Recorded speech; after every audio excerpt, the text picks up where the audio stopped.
Welcome everyone. Welcome everyone to London Dialogues. We are trying to create a series here, a platform for Indic voices in London, and we welcome everyone who's joined so far. There will be a few more people trickling in, but Harsh, Rajeev will start. So what we have today with us are two investment experts, policy commentators, and now very proud co-author of much raved about book, A New Idea of India. So congratulations to both of you, Harsh and Rajeev. Yeah, please pick the book up and sure that covers.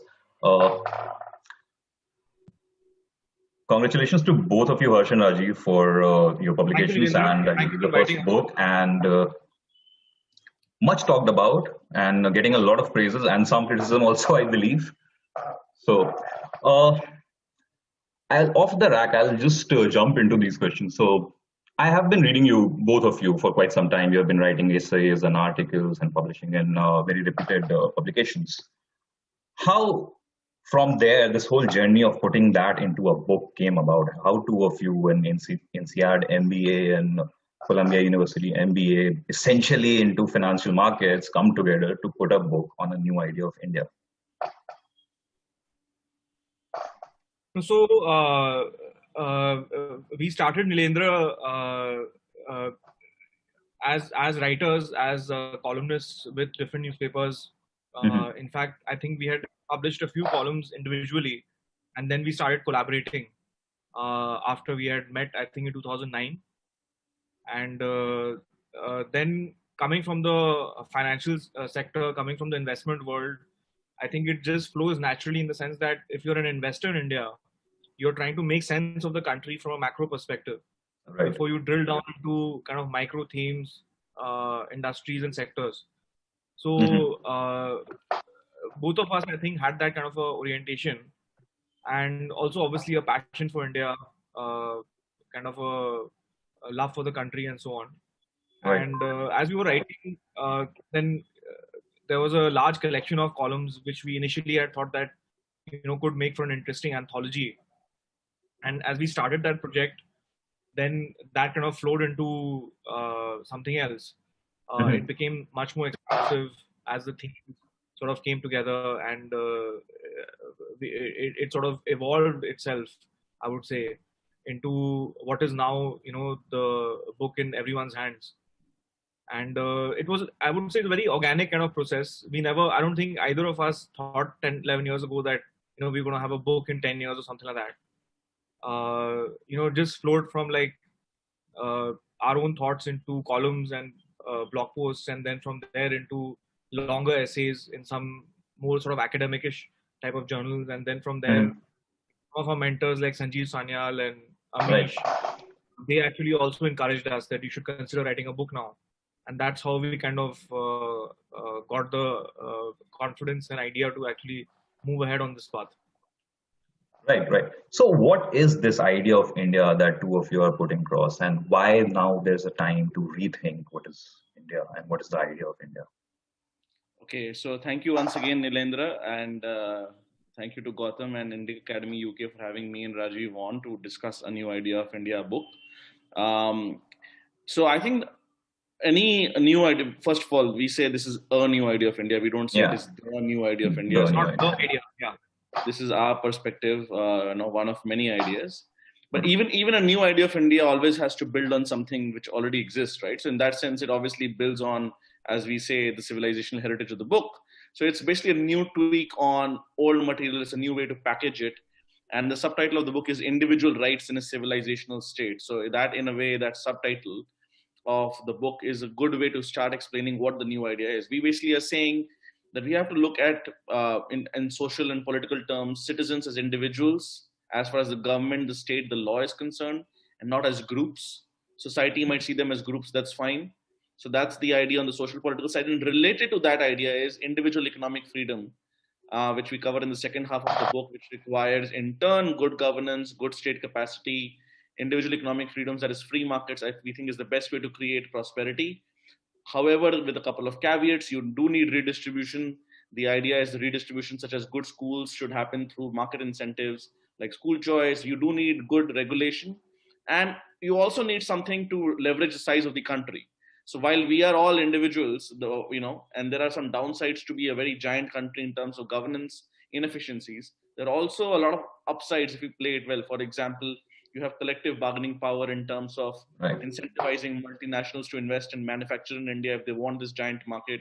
So there is some case for industrial and trade policies there. But broadly speaking, the general rule is to have more individual freedom, both socially and economically.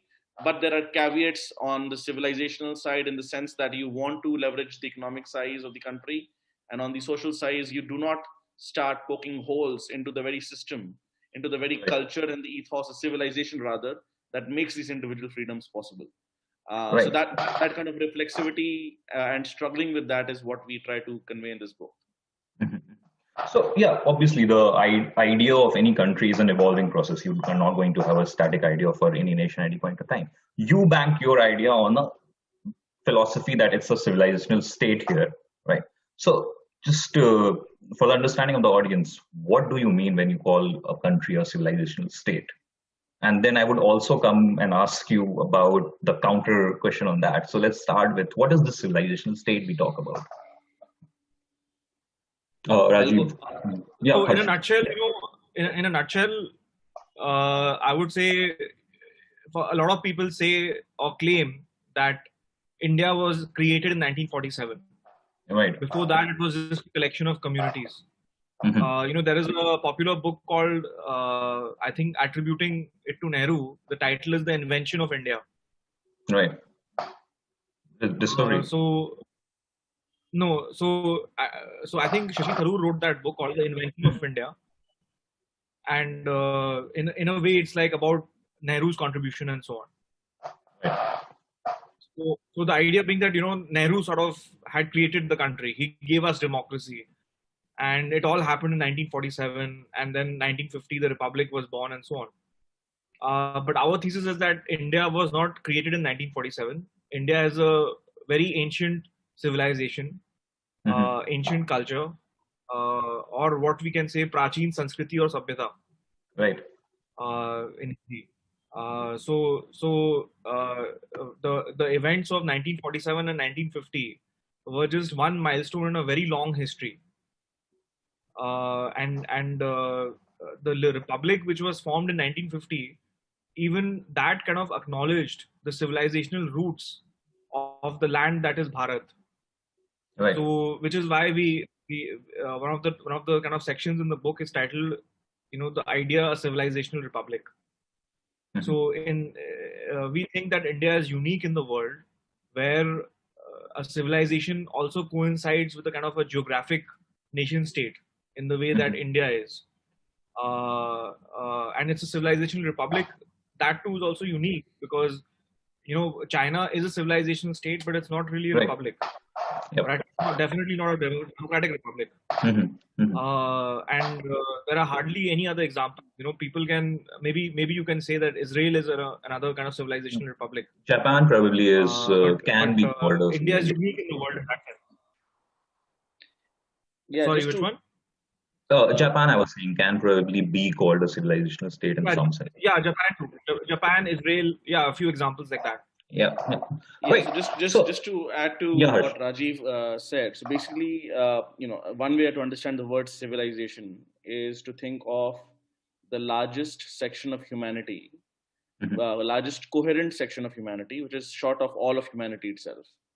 Right. So why is that definition relevant? That definition is relevant because we often use the word the West, the West as a civilizational construct, but the West refers to the United States, Canada, Western Europe, including the UK at the very minimum, if not also Eastern Europe. Yeah, and in that sense of term, West might also refer to New Zealand and Australia, which is not exactly. West. So which is got nothing to do with the geographical West. Australia is also very much included in it. That's a very good point. So therefore, the West is a civilization construct, but it is made of many nation states.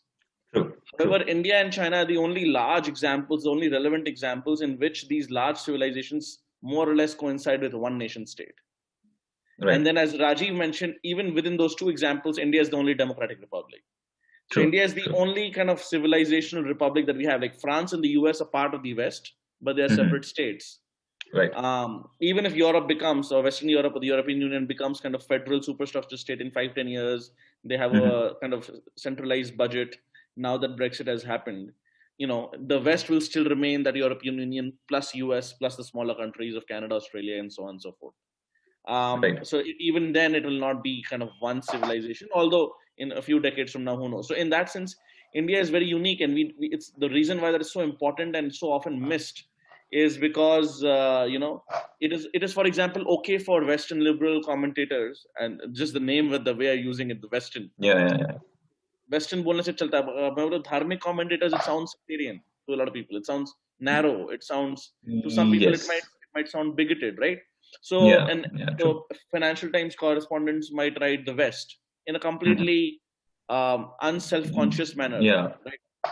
But Like if we a say, very honest manner, like not matter of fact, degenerating anyone, but or yeah. there's no connotation, just a denotation, just a matter of fact. Yes. Yeah. But if we write India the civilization, then especially of late, the last few decades, all kind of people start saying, "Oh my God, what is this person saying?" All the antenna go up. So, True. there is an element of what we assume, what we don't assume, and what we are normalized to, what we are used to thinking of.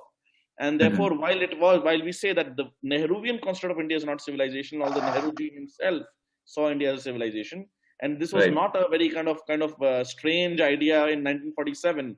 Ironically, with the so-called founding fathers of the republic, today it's only kind of reduced to a BJP position. And my point is, that's good for the BJP, sure, politically. Yeah. That's not good for India if there is no consensus on this. True. So one criticism of this civilizational state topic you picked up directly, that there's a direct denial that there was no state per se before 1947. The other criticism generally comes when somebody talks about civilizational state or Indic state per se, is that are we just holding on to our past and not trying to move ahead? What's the point of just harking on to that past, right? So how do you address that criticism? Is there's a positive contribution of being a civilizational state, or if I could rephrase that, how does it matter to govern a nation? So I think on holding on to the past and stuff, that I think allegation doesn't really hold water, because if we are talking about fundamentalism, let's talk about the fundamentals. The very opening chapter of our book, we quote from the Rig Veda, the creation hymn as it is called, right. The Nasadiya Sukta. And if you read that hymn, it is full of skepticism. Right. And it is essentially saying, who knows whether even the gods may not know that where did this world come from, etc., etc. So it is full of this, as we write in the book, it would even gladden the hearts of even physicists and scientists. True. That this is their kind of what is considered today as a religious scripture. Yeah. Right. It's full of scientific skepticism. Right. It ends with saying that we never know. Yes, exactly. So yeah. So if we adopt that kind of a mindset, are we really becoming static? I don't think so. True. In fact, we are engendering a certain skepticism about the world, and at a high level, if we have that kind of a mindset, automatically one becomes oriented more towards what again in the book we've described as having a slightly scientific orientation bent of mind, as opposed to a dogmatic bent, where you are automatically more open-minded, right? You're saying that this can also happen and maybe that can also happen, so let's see how it works. That's the kind of approach. So right. I don't necessarily see harking back to the past as something regressive in the way it is portrayed by a section of commentators or analysts. Yeah, so definitely. When you have a past, what somebody would say harking back to the past can also be said as taking a strength from the past and building upon it.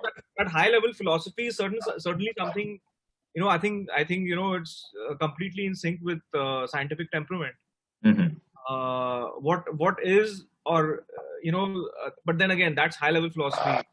You can always find one or two people who are pulling in something absurd and then saying that this is what we should do because this is how it was done 2,000 years ago or 500 years ago. Right. But naturally, I mean that's where we have to apply our sort of skeptical hat, wear our skeptical hat, and apply our common sense and see that maybe it worked then, it doesn't work now. And take a slightly rational kind of approach like that. True, true. I'll just So, add yeah, Harsh. one correction to Nilendra what you mentioned earlier. So it's not necessarily that we had a unified state earlier. So the sentence that we use in the book is India is an ancient civilization that is being converted into a young nation through Right. the instrumentality of a democratic unified state. So Mhm. earlier culturally, more importantly, civilizationally, we were one. Even if we were under different rajas, or for that Yeah. matter, nawabs, even if we spoke different languages. But you could go from Rajasthan north to Badrinath, or you could go to Dwarka, and you would feel that you're in the same Devbhumi, right? Right, right, right. You did not need to have one state the way China, for Mhm. example, at least Eastern China did.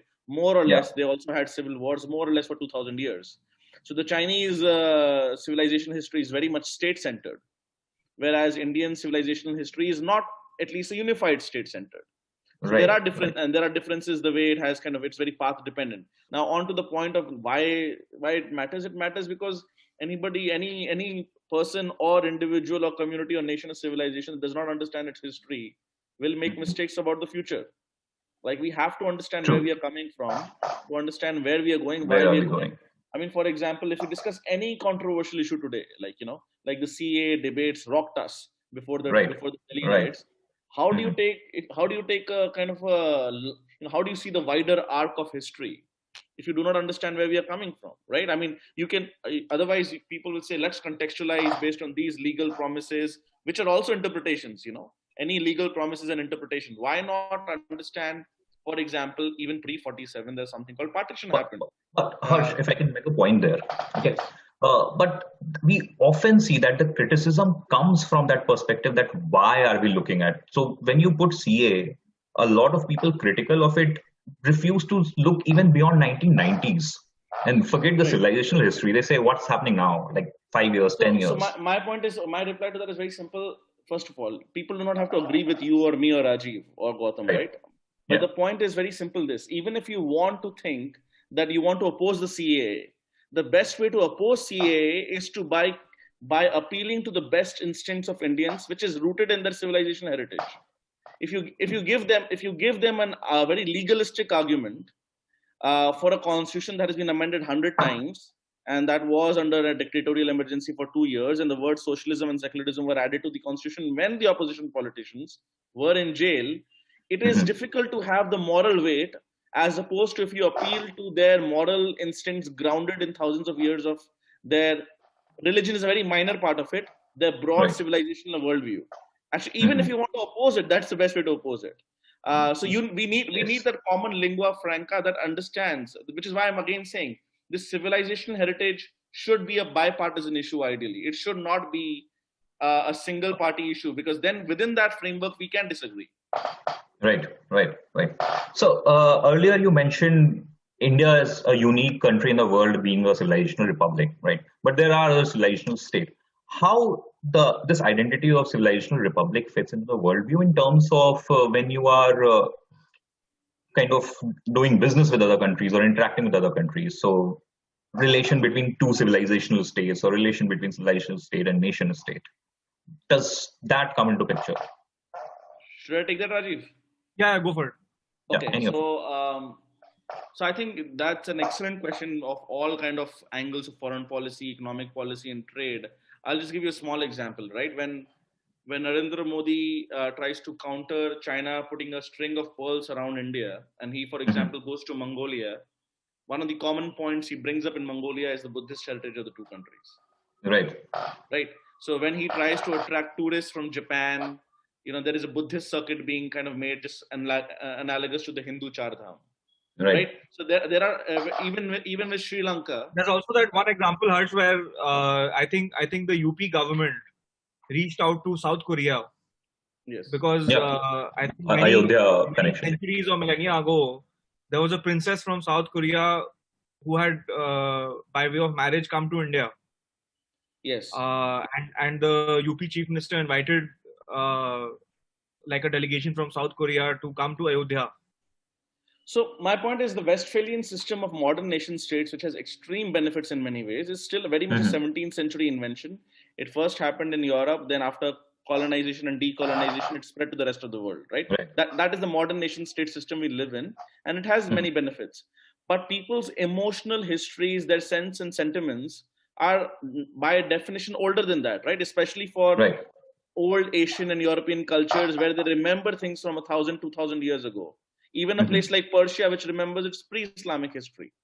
Right. So even today, India says it's a bit of hyperbole, but India and Iran have civilizational links. It might not mean much today, but they still say it, right? So I think it is basically soft power in a way, and no soft power is useful unless it is incorporated within a set of hard power. But once the hard power is there, the soft power is extra bonus.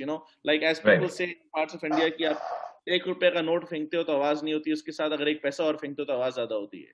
So like ₹1 और एक पैसा कम है रुपया से, but पैसे से आवाज होती है.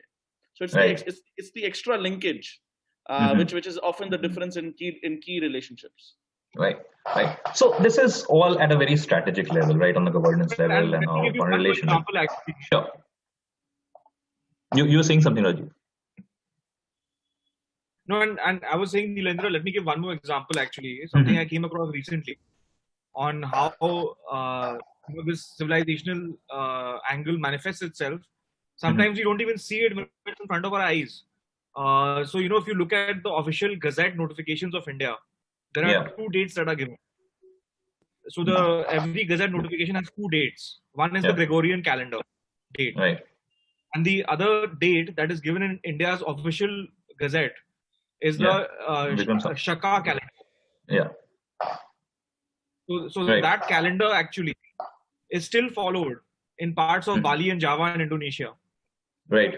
And it is in a way the national calendar of India, in a sense. It's the I mean, we don't follow it in practice in Indian life, common life in India, because we all on the Gregorian calendar system, right? We follow the months of January through December, days, Sunday through Monday, obviously, and so on.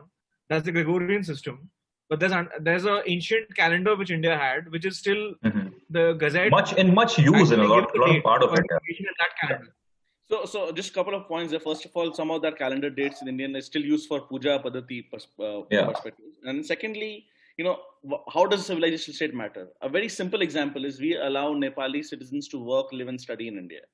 Right. We don't allow it for Pakistanis to even visit much easily. And Bangladesh is a halfway case, closer to Pakistan, but it's much more liberal in terms of travel because there is less kind of tension between India and Bangladesh. Right. But only Nepal gets all its citizens to live, work, and study in India. And now take a wild guess why that is the case. While we might not like to say it and kind of acknowledge it openly, but there is a clear reason why that is the case. And even Bhutan is a much smaller example, but Nepal is the best example of that. Yeah. And Sri Lanka, which tried to be very kind of cozy with China, the way Nepal tried the last few months ago. Even Sri Lanka, I must say that after the terror attacks that I think happened last year, there is a clear bipartisan consensus in Sri Lanka, which kind of moved towards India and away from Pakistan, and to some extent even away from China. So the point is, these emotional connections have, even without Rajeev and me calling it a civilizational state, have always been there. That is why we've treated Nepal very differently than any other country. And when was the Gazette of India formalized, right? This format of the Gazette of India, it was formalized in 1955. Yeah. Right. Jawaharlal Nehru was the Prime Minister of India. Right. Nehru was the Prime Minister of India. Why did they feel the need to include this in the Gazette? Oh yeah, well, on that matter, the cover of your book is it's a civilization. Yeah, right. This is from the fundamental rights section of the original constitution. Right. It's Ram, Lakshman, and Sita. Right. So it's not something that we dropped. Like the idea of civilizational state is not something we dropped immediately after when independent nation. It's more of a recent phenomena when people are questioning that idea. More of an 80s, 90s thing when it happened, and then there is a counter reaction now in the last few years. Right. So what I was saying is that this is all at a very strategic level, on a governance level. What does it mean to be an individual, and how does it impact somebody in the 21st century living in India? Is that their nation has been a civilizational republic, or probably a civilizational federal structure, essentially, in the earlier times? So how does it affect them in a tactical way in their day-to-day life? how their rights are affected, or what responsibilities do they take when they're part of the civilizational state? It's a fascinating question, and there are all kind of counterfactuals around that. But let us Yeah. say for a moment that we were not united this in this civilization state. Multiple things could have happened. First of all, we would never have been able to leverage our size for economic investment. We could have been much more like sub-Saharan Africa in that sense, because only Yeah. Africa signed a free trade union literally last year, I think, or this year, Right. with Nigeria being the final person who signed it. Even today, it'll take many years for it to properly fructify. So that's on the economic side. On the political side, imagine if West Bengal was one country or Gujarat was one country. It would have been much easier for these so-called countries then to be dictatorships. In a way, the diversity and democracy in India, diversity including within the dharmic sphere, has actually made us much more amenable to democracy, including our own ancient heritage again from the Lichavi Republic, Vaishali, so on and so forth. Yeah. So when we are saying the world's largest economy, will be the world's economy, the largest number of people as global economic convergence happens. India and China were the largest economies for most of history. So right. then who do we credit? We credit our size. Who do we credit for our size? Contrary to popular jokes of Indians having a lot of kids, actually Indian, Chinese, and European populations over 500 years as a rough proportion is the same. Yeah. Is that actually the Europeans rose first in the first few centuries, and now Indians and Chinese have kind of risen, and the overall proportion has remained the same. So why is India one entity so relatively easily? I think therefore the credit to that has to go to the civilizational heritage, and therefore the life of an individual could be much better in India than say isolated Pakistan in 10 years from now, or already is. Right. It's much easier to do a tech startup in India given the large market. You can't do a small startup for different countries that easily. Right. So there are many ways to think of it. Rajeev, I'm sure, has many. I don't know. It's an interesting question. It's a counterfactual. You have something to add, Rajeev? No, so I think it's just I think individuals should be allowed to view themselves in whatever way they please. If I really had to boil it down in very simple terms, that's what I would say. And individuals should not be forced by the state to self-identify as this or that. For the purposes of the state, every Indian is just an individual. Instead of identifying as, let's say, member of a religious group or something else. Because I think that idea is actually I would argue in perfect consonance with the kind of dharmic identity, the dharmic sort of ethos of India. So let me phrase this next question. It's going to be a challenge for me to put this question together. But when we talk about civilizational state, we are talking about a broad common identity. But within that identity, when we are moving to individuals, right, we are taking a very classical liberal approach of every individual having very independent rights to them, right? Whereas when you talk about a kind of common identity, that's a more of a left liberal approach, that individuals, more than their own personal freedom, belongs to a group which should have rights, right? So while we are talking about, bear with me, okay, I'm just trying to put this together. So while we are talking about a big identity here and talking everyone as a group, we are still going to a very classical approach of individual freedom. How you bring these two together, talking about identity yet individual freedom? So I think the very simple way to look at that is, you need the big identity to protect the small individual identities. It's not left liberal, because the left liberal group says within a country they look at different groups. Right. We are talking at the meta country civilizational level. So, for example, this is the kind of debate that would happen between, as you said, classical liberal, like somebody, Robert Nozick on the libertarian side versus John Rawls on the classical or more of a soft left liberal side. And John Rawls would say everybody should have all these rights, but no identity as such. And then Robert Nozick would say which state would kind of impose that order. And then people like me and Rajeev would jump and say, okay, if there is a state that imposes the order, what underlines that state? What keeps that state going? Right. So there is a state which hires police and which makes sure that classical freedoms are maintained for most of the people. Then what is that keeps the state together, the people together, that whole machinery running? Does it break down in some extreme cases? We actually write that in the book in a section called Kashmir, Pakistan, and Karl Popper. right? Mm-hmm. So there are, so the way, so it is, there is a lot of overlap with classical liberalism in the default setting, but Right. it is in the exceptions where we disagree from the classical liberal, or even more broadly the liberal framework or terminology itself. I mean, Right. except if you were to include people like Karl Popper in a broader sense, Mm-hmm. because we say we reserve the right to not be tolerant towards the intolerant. You know, if the overall setting, the framework, the operating system that lets these individual freedoms kind of flourish and prosper, if that Right. framework becomes under attack, and not just under trivial attacks, this Mm-hmm. should not be an excuse. It should be used rarely, but like a real attack, for example, the way the war is happening in Kashmir, that is constant terrorist subversion from the Islamic Republic of Pakistan. There are real problems, or for example, the Maoist insurgency, which Manmohan Singh called the biggest internal security threat, right? Sure. Real problems like that, you have to be at least ready, not happy, but at least Mm-hmm. be ready to suspend individual freedoms, to defend individual freedoms. The way that sounds Orwellian, but that's what Abraham Yeah, Lincoln yeah, did. That's what Abraham Lincoln did to in terms of suspending habeas corpus for the yeah. U.S. to win the Civil War, and the U.S. then became the largest guarantor of individual freedoms in the coming century. You know, after Right. after desegregation and all that. So there are no easy choices. You know, in that sense. Mm-hmm. Mm-hmm. But when there are clashes, it's not the, to answer your question, it's not a classical liberal philosophy in that sense. There are Right. exceptions where it break down and where we disagree with that worldview. Mm-hmm. So, will it be safe to say that what's happened when you are looking at a broader civilizational identity, it is actually taking away the smaller fault lines, which probably give people more freedom to move around in the larger sense of the word within that construct, right? Right. Rajiv, you want to take this? Rajiv, you're mute. You're on mute. I You're was on saying, mute, Rajeev. yeah. So again, the question becomes, what are the fundamentals of the civilizational identity that you're talking about? Mm-hmm. So if we agree that the fundamentals are about freedom, Right. about liberty, and that's the case that we've made Mm-hmm. in the book, that in a sense I mean, put slightly differently, the book is about reconciling individual rights with in the ancient dharmic ethos.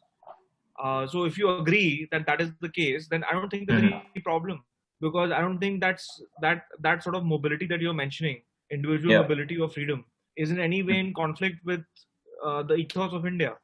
No, true. I was making that point. That's what I was saying. No, That we can. I understand, Nilendra. I'll answer your question. So basically, you were saying that in a way, do we want? Harsh? Yeah, exactly. Can you hear me? I think there's a lag with Rajiv. Yeah. Okay, Yeah, Harsh. I can hear you guys. So I'm saying, Nilendra, you're absolutely right that in a sense, we actually write about melting pots and salad bowls in the book. Yeah. Yeah. And so what we are saying is the government should see people as individual citizens. Societies should be free to see them as groups. Mm-hmm. And when you see people as groups, you have some kind of moral pressure on them not to be too mobile, not to be too flexible, not to cross certain boundaries. But our case is, so long as the government sees them as individual citizens, and if there is a revolt or if there is some churn or change and reform internally within the society after that extent, we should not stop it. It does not necessarily mean that we should even necessarily go and do it. Mm-hmm. So we are not necessarily arguing for an interventionist state. We are saying the government should not at least slow it down. Because the natural process of freer markets, education. See, also what is happening is we actually use the character of a young woman to say that she's studied in one city and she's born in another city, she's working in another city, she's married to a person from yet another city, and we're using real life modern examples from India, because what has happened is it's very easy for me to go from Kolkata to Mumbai to Bangalore to Delhi to Hyderabad and Pune. Because there is a certain kind of national culture which has developed because of technology, because of movies, because of digital, because of a general sense of who we are, the same kind of cultural references. IPL is a classical example of you and I can kind of just meet and have small banter over and kind of have a mock fight over the teams we support, and that kind of common culture is a very recent creation in a way. Earlier the common culture was at the elite level.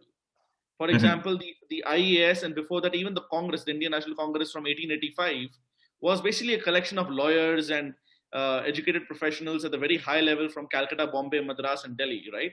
And what happened is only after Gandhiji did it become a mass movement.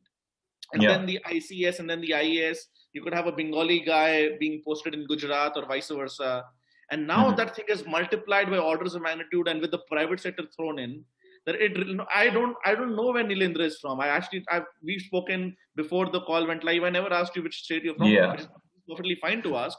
But I definitely Right. did not ask you your caste or your background, or it. Not that I was even curious. It did not even kind of Right. cross my mind. Right. I Right. was much more Right. interested in what you're doing in London right now. So I think that change is something that even it's not gone through all of India yet. So let's not overstate the case. It's something that's happening, but it is Right. much more than 30, 40 years ago. And the thing that Rajeev and I keep on saying in the book is that the economic and social are related because they reinforce each other. So you have more Right. economic freedom and prosperity, you have more social churn and mobility, which in turn creates scope for a larger national coherent market. Because if you talk to marketers, they would say, till 20 years ago, they would say you need very different state advertising campaigns. Right. And that might still be true for parts of South India or Bengal, but maybe from UP to Madhya Pradesh to parts of Maharashtra and Gujarat. I'm just making a hypothesis. Yeah. It might not Yeah. be true. It may not. Maybe a similar campaign can now work. Like Deepika Padukone and Virat Kohli might be national icons now, right? Right.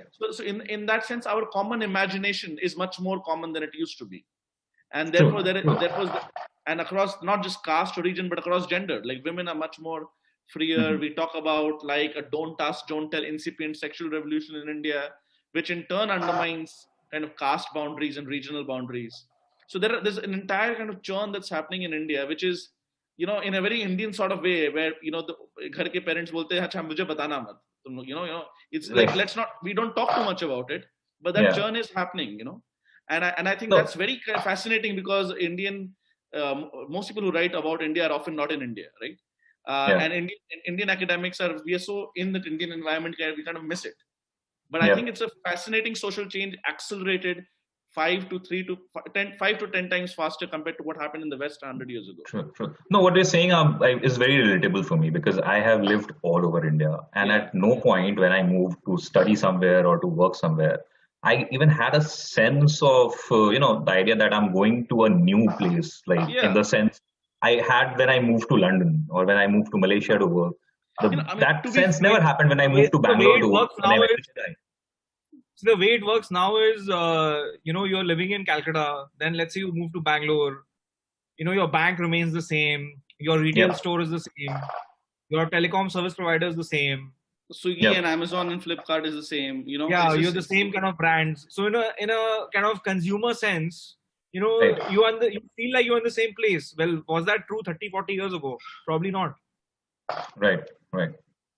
So it's at that level also, and I think another is that level is that we have a very underlying sense of being part of the same group, right? We probably not verbally state that. We, on a very surface level, we might see Bihar and Bengal and Karnataka as different state, and we see people as differently. But at an underlying level, we have a sense that it's the same place. I'm just going to another city in my own country, among my own people. Right. So from there, on a very uniting factor, we'll move to something which gets people in the knots. You have a chapter called Saving Secularism from Secularists. Let's talk. I'm not posing a question. Just talk about Indian secularism here and what's happening there, what's wrong, where we have gone wrong with the secularism in India. No, so I think the single biggest problem with secularism as it is practiced in India, I mean, there's no problem with secularism per se, but the problem with secularism as practiced in India and as propounded in India is that is not, in law and in practice, it is about treating different religions differently. Right. Is that really secularism? It's actually a very Orwellian construction of so I have a very strong opinion on this subject, right? So I'm just putting that out there. What is properly understood as secularism, I don't even think, all the Western sort of writers, commentators who keep sort of hyperventilating often on the subject, I don't even think they know what is actually happening. Are they aware of the kind of religion-based discrimination that Indian governments have been practicing for so many decades? And actually the chapter that you mentioned, Nilendra, in the book, the third chapter, the title is Saving Secularism from the Secularists. Yeah. And we tried to make a pretty pointed case that it's time to change this, and it's time to move to a regime of individual rights where Indian citizens have equality before the government. They have the same laws, and the government should not differentiate between citizens. Right, right. So where I come from on that topic is the very fundamental secularism came into existence because in West you had countries or states having a common joint on the top, like religion and governance were both managed by essentially the same set of people. And thus the idea of secularism came in, which essentially was never the case in India. By introducing secularism, that's my take on it, that by introducing secularism, you actually brought government into the religious space, and then you asked government to somehow do monkey balancing between different group of people, and thus you just sabotage secularism, what was existing, essentially. No, I've heard that point often, and I disagree with that point. There's Okay. people who say that basically secularism is a Christian or a post-Christian idea. Yes, of course, it kind of the practice came by separating religion and state in European countries, especially after the Catholic Protestant civil wars across the continent, right? So that's the genesis of secularism. But the reason why India still needs some separation of the right word in Hindi is panth nirpeksh, not dharm nirpeksh. Right, it's panth nirpeksh, and I think even Yogi Adityanath makes that point, and many BJP politicians have made the point. You cannot be dharm nirpeksh, you cannot be value neutral. Yeah. But you have to be path neutral. There's a difference. And the reason I'm saying is, the Abrahamic religions have anyways been in India for at least 1,000 years, if not more, right? I mean, almost 15 centuries, if you include some early Christians and Muslims, almost 2,000 years, depending on what date you cut off. So once you have that set up in India, you need a apparatus so that all religions are kept aside as far as the government is concerned. And then people say, well, even assume for a moment there are no Abrahamic religions. King Harsha used to give grants to Buddhists and Shaivites and Vaishnavites in Prayag or whatever. Well, the point is, even the largest Indian states are not as large as the state today we have. And they were not as intrusive and powerful, and they did not have as much tax revenue. So even if you ignore Abrahamic religions for a moment, proselytizing two Abrahamic religions, Islam and Christianity, and if you do not have a separation of religion and state, so let's go by the meaning of the term and not the term, because the term has become toxic. Even Rajeev and I, while we talk about saving secularism, we are not very enthusiastic about the term itself because the term has become toxic. So let's talk about just separating religion and state. So let us say even if we did not have Abrahamic religions and there was a Hindu government, would you want them to control temples, even if there was no Muslims and Christians? Yes or no? No. If no, then that is separation of religion and state. So then that is secularism, genuine secularism. And if yes, then the question is, would we end up favoring one kind of temple sect sampradaya over the other? So there are deep issues. But you're right in the sense, to the point that by having this perverted definition of secularism, we ended up destroying it. But so that's the point I was trying to make, that by putting the secularism in this sense there, we have actually brought government into the setup where they were. I was just disagreeing with the part of the Christian origin, because even the United States has a separation of religion and church, but it does not do what India does, right? So in fact, in many Hindu temples are much better run in New Jersey than they are in New Delhi. True. Like you can go to Hindu temples in America, they're beautiful, they're gorgeous. Right, they're absolutely well maintained, no problems at all, and I'm sure in the UK as well. But definitely in the US, like I've been astonished. Of course, Indian Americans are a very rich community and all of that, but I was blown away by the beauty of the temples, how clean they were, how well managed they were. Right, and so there is something to be said about just separating these two realms, even if it is a kind of post-Christian idea, because anyways, Abrahamic thought process and religions are in India as well now for a long time. But what is very important is आप secular बोल भी रहे हो और आप minority appeasement भी कर रहे हो. So it's like we are being beaten for opposing this form of secularism, and we are still paying for these minority religions. Like it's the worst of both worlds. Like you are paying the jizya and you're being called a bigot. Right. It's the worst of both worlds. It is really a perversion, and it is unfortunate that this has been allowed to continue for so many decades, and that's why that word has become very toxic today, actually. True. Right. So from there, we'll now try to move towards wrapping this discussion up. And I want to touch upon the last chapter of your book, which is decolonizing the Indian state. So first thing, why do you think that we are still colonized, and in what sense do you use that word?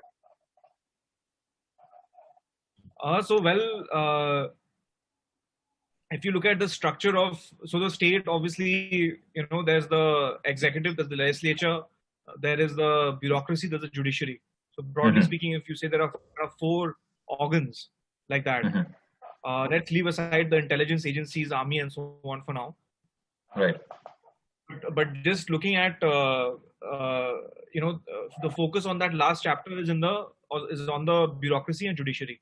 So our case is that the bureaucracy in its current form today in India is in need of dire reform, primarily because the complexity of the economy has increased manifold over the last 70 years. Right. But the selection procedures, the training and sort of appointment procedures have not really been that way.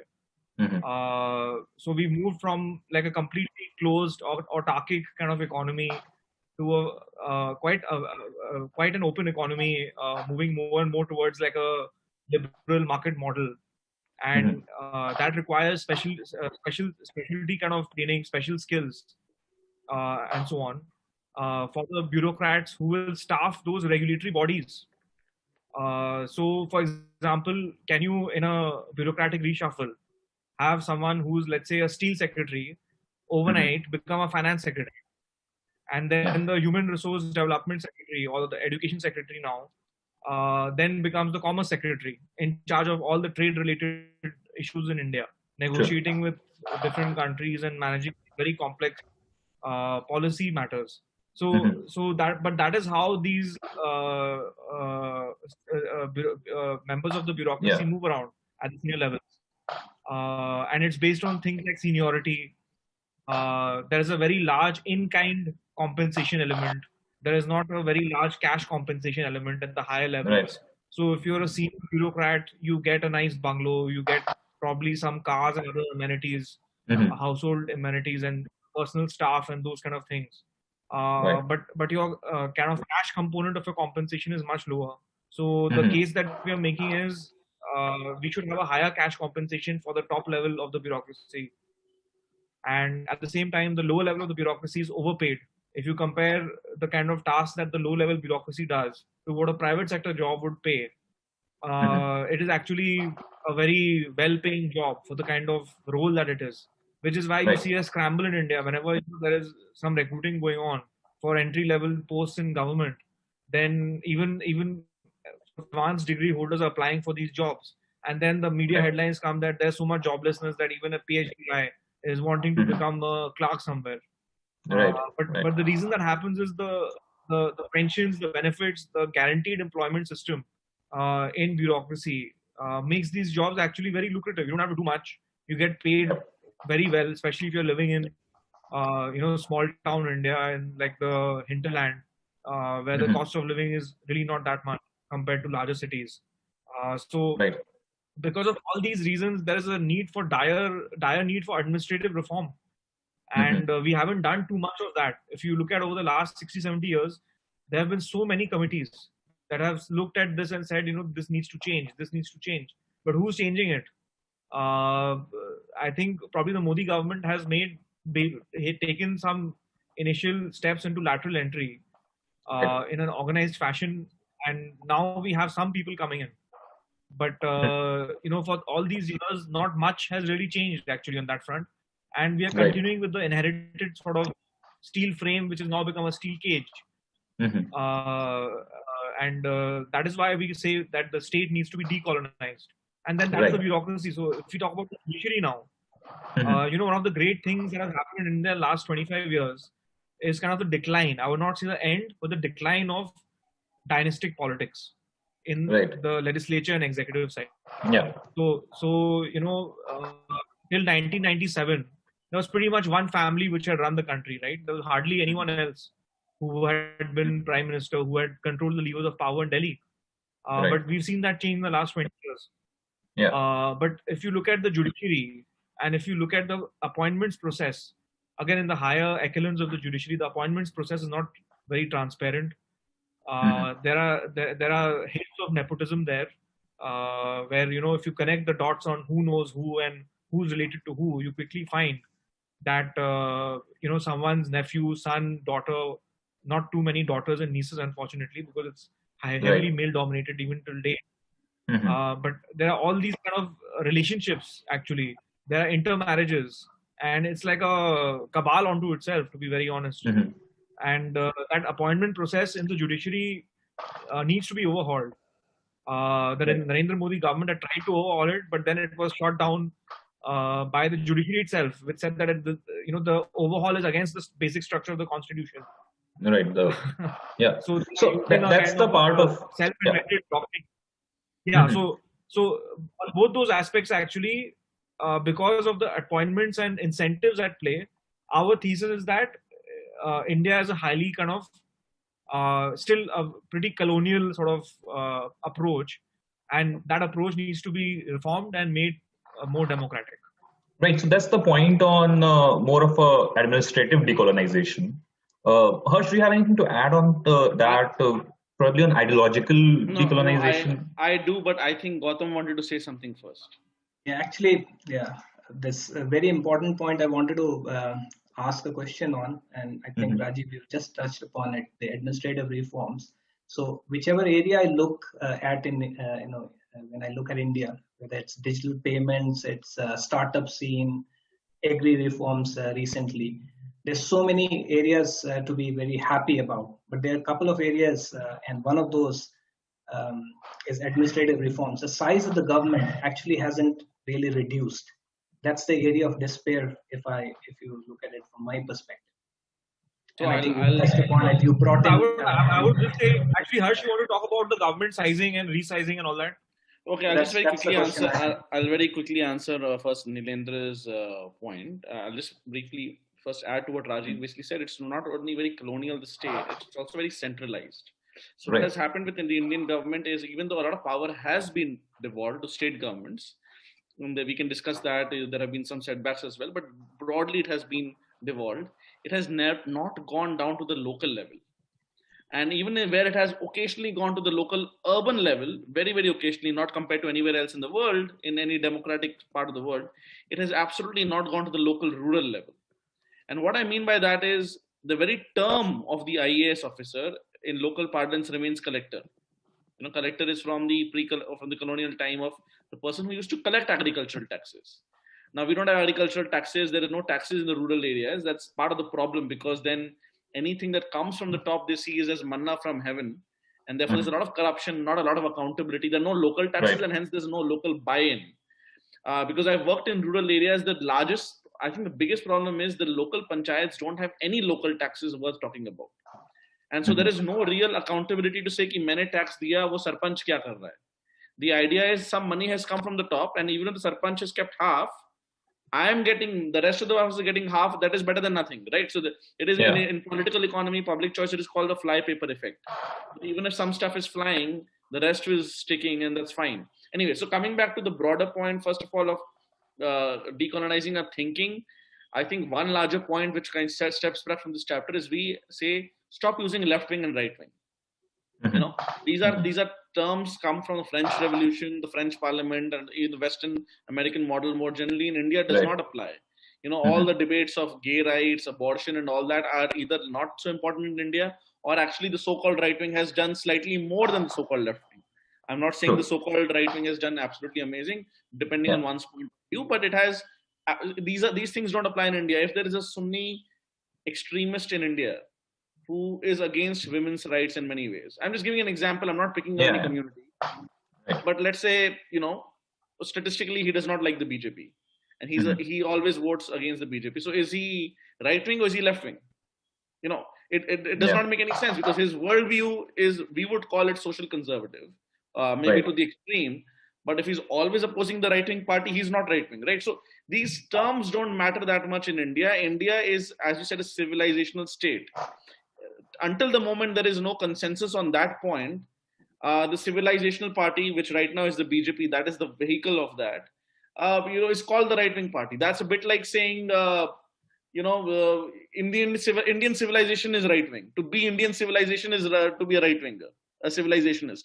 And that is why there are such very frustrating but also very impressive debates within the so-called Indian right wing, because they are not debates between the right wing; they're debates within the Indian civilization. Because on the other side, as you rightly mentioned at the beginning, Nilendra, there are people who are denying that it's a civilization at all. So with that audience discussing what should happen going forward is almost futile, right? And vice versa for them, if they see rightly or wrongly, I think wrongly, the word civilization as a mortal threat. Now, on the point of what Rajeev mentioned about the state, we want the Indian state to be not existent or small in most areas, but where it exists, it needs to be much bigger, stronger, and more effective. What I mean by that is very simple. As Rajeev hinted about the bureaucracy and the judiciary, I'll add a very simple point: policing. Again, there are not enough police officers and definitely not enough people arrested, incarcerated in Indian prisons as a percentage of the population of per 1,000. India is much below the median. Some place like America is much higher than the median. I'm not saying more is better. But clearly in India, there is especially in rural areas or smaller towns, there is a sense of reliance on self-policing. Now, broadly, in 99 out of 100 cases, it actually works very well. Indians are remarkably peaceful. If you walk through a Brazilian favela or slum, whatever they call it, I've been told by my friends, a lot of rich people get mugged. You can be a very rich Mumbaiker and walk through Dharavi, you'll be fine in most cases. India is a remarkable place in many ways, but what happens, especially where there are not many eyes on the road, it's not safe enough.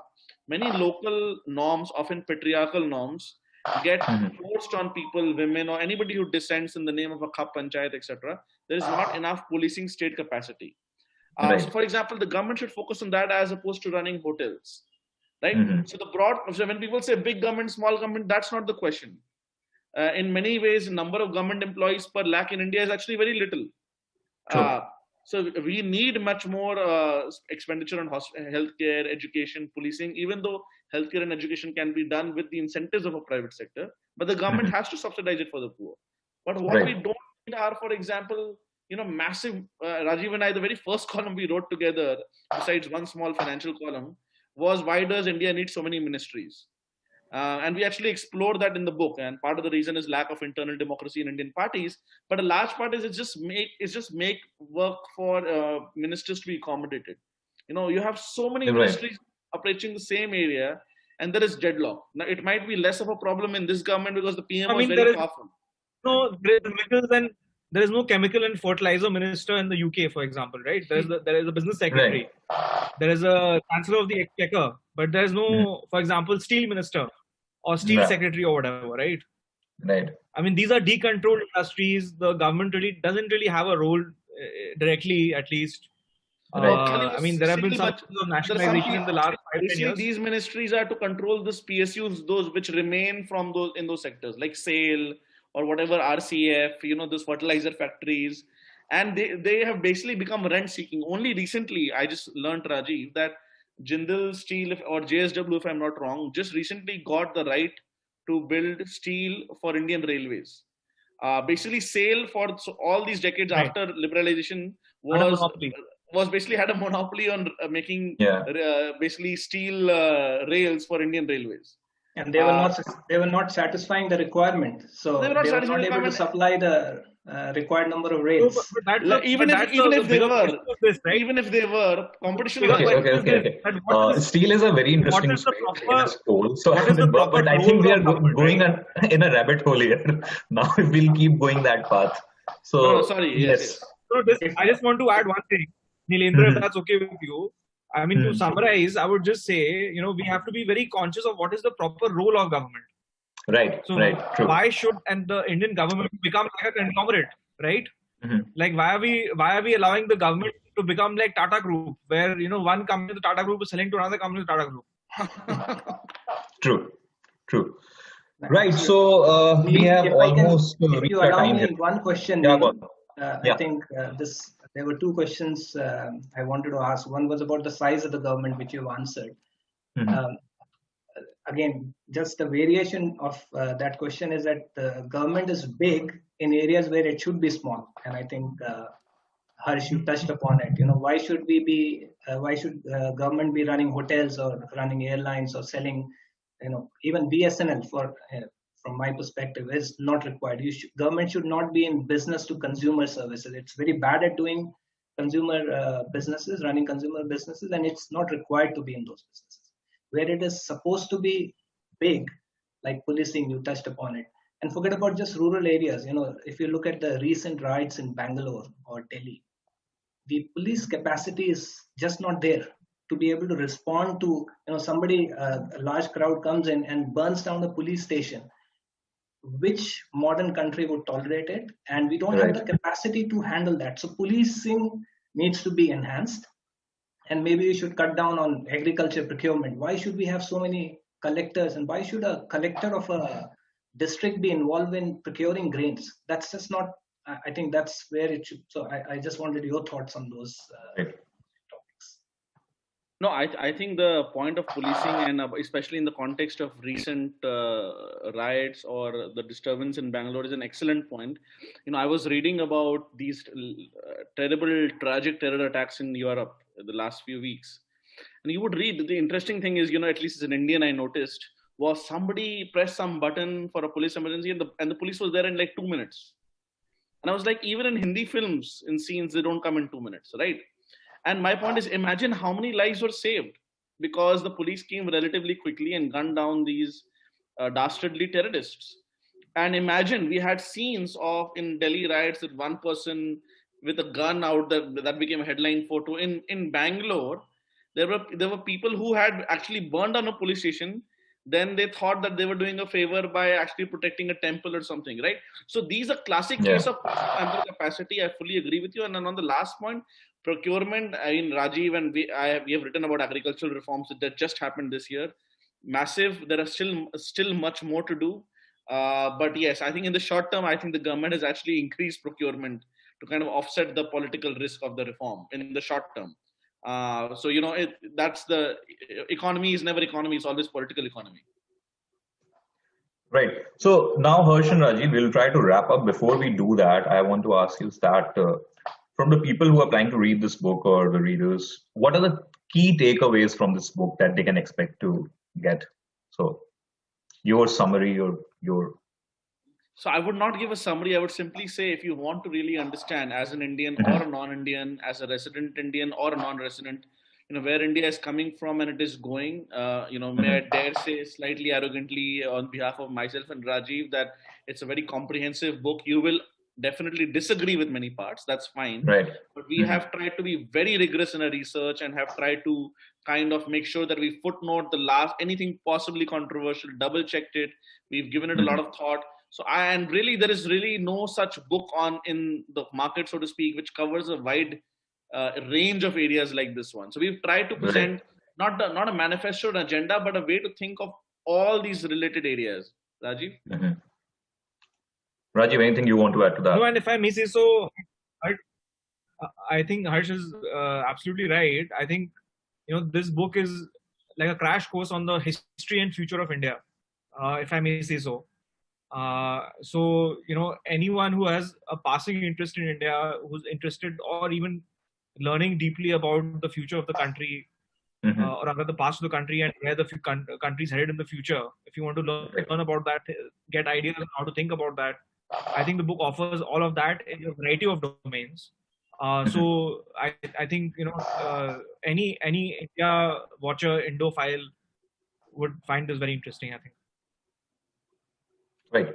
So thank you both of you to join us, and it was really wonderful talking to both of you, and I look forward to reading more from you guys, and good luck for your book. That's all. Thanks Gautam for joining in, and thank you, Kendra. Thank you everyone. Thank you Gautam for inviting us again. There are questions you may drop in and we'll take on a live chat or somewhere further again. We'll get you responses from these guys. If there is anything you want to follow them on Twitter, probably, if you want to ask them directly any questions. So thank you, everyone. Thank you. Bye-bye. Bye. Bye-bye. Thanks.